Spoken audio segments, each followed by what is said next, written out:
दोस्तों, क्या real estate में चुपचाप मंदी शुरू हो चुकी है? क्या बिल्डर्स अब नए प्रोजेक्ट लॉन्च करने से डर रहे हैं? क्या मार्केट में खरीदार सच में कम हो गए हैं या फिर कुछ बहुत बड़ा होने वाला है? और सबसे बड़ा सवाल, क्या ये किसी बड़े क्रैश से पहले की खामोशी है? क्योंकि अगर आप हाल के डेटा और ग्राउंड रियलिटी को जोड़कर देखेंगे तो एक ऐसा पैटर्न सामने आता है जो पहली नजर में दिखाई नहीं देता, लेकिन अंदर ही अंदर पूरा रियल एस्टेट सेक्टर धीरे धीरे बदल रहा है।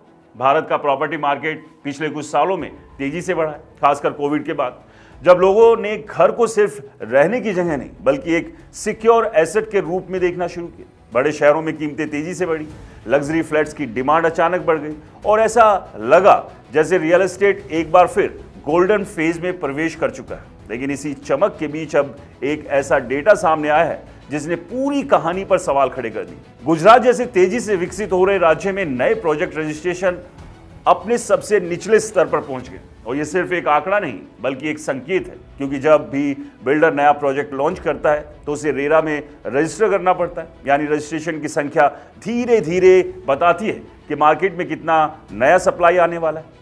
लेकिन अगर यही संख्या गिरने लगे तो इसका मतलब साफ है कि बिल्डर्स अब नए प्रोजेक्ट लॉन्च करने से बच रहे हैं।